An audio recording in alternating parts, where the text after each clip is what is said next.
pedir aqui a Larissa para a gente trazer, Pedro, o trecho onde Bolsonaro faz o apelo para as eleições de 2020. Aliás, são dois trechos. O primeiro, ele pedindo anistia aos presos pelo ato do 8 de janeiro, chamando eles de pobres coitados, que foram usados, né, Pedro, na verdade.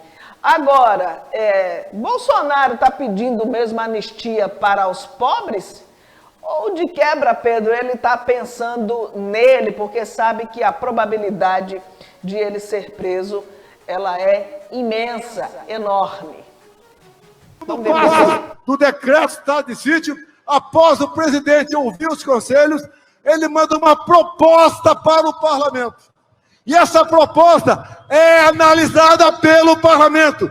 E é o parlamento quem decide se o presidente pode ou não editar um decreto de estado de sítio. O estado de defesa é semelhante. Ou seja, agora querem entubar a todos nós que um golpe usando o dispositivo da Constituição, cuja palavra final, quem dá é o parlamento brasileiro, estava em gestação. Creio que está explicado essa questão. Teria muito a falar. Tem gente que sabe o que eu falaria. Mas o que eu busco, Caiado, é a pacificação. É passar uma borracha no passado. É buscar maneira de nós vivermos em paz. É não continuarmos sobressaltados. É por parte do parlamento brasileiro. Nicolas, Gaia, Zuco, Feliciano, meus colegas aqui do lado, é uma anistia para aqueles pobres coitados que estão presos em Brasília. Nós não queremos mais que seus filhos sejam órfãos de pais vivos. A conciliação. Nós já anistiamos no passado quem fez barbaridade no Brasil. Agora, nós pedimos a todos 513 deputados, 81 senadores, um projeto de anistia para que seja feita justiça em nosso Brasil. E quem, porventura, depredou o patrimônio, que nós não concordamos com isso, que pague. Mas essas penas fogem ao mínimo da razoabilidade.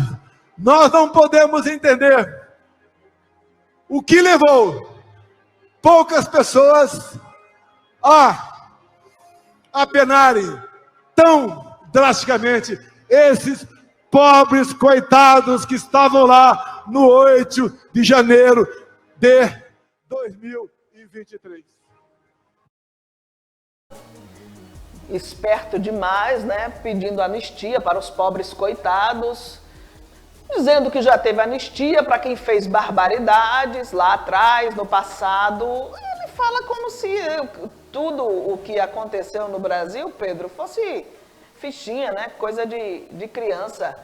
É tipo assim, olha, já aconteceu, a gente precisa lembrar do passado. Mas o que achou mais interessante, que eu achei mais interessante, foi ele ter admitido que queria colocar o país em estado de sítio, né? Porque é similar a um estado de defesa, como ele bem disse. Ué, mas ele muito bem disse que não queria colocar não teve nada a ver. Pedro, a gente pode dizer que viu um Bolsonaro acovardado na avenida, diferente de outras vezes, que ele sempre eu nunca vi o Bolsonaro de outra forma, Michel. Ele aí disse que quem conhece ele sabe o que ele queria dizer.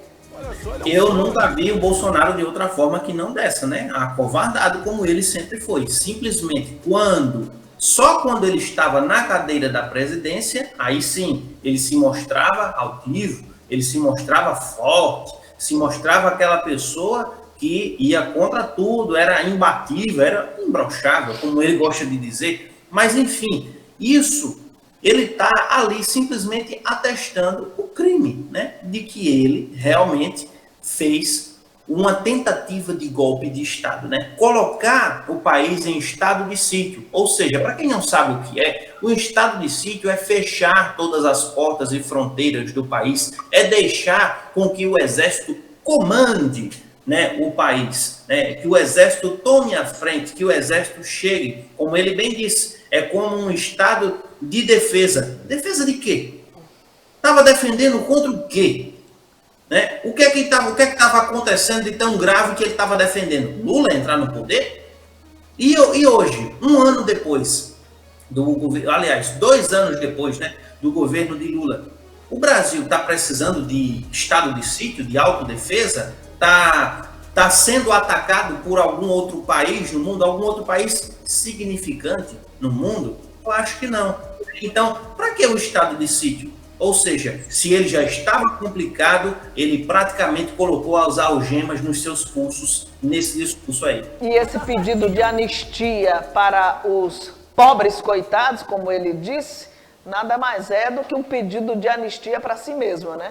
Pois é, mas não passarão, né? Não vai acontecer essa de anistia. Quem cometeu crime tem que pagar por ele. Principalmente, porque as pessoas foram coagidas, ficassem em casa, não fosse pela manobra, não fosse Maria vai com as outras. Agora, pague com os rigores da lei, porque é assim que tem que ser.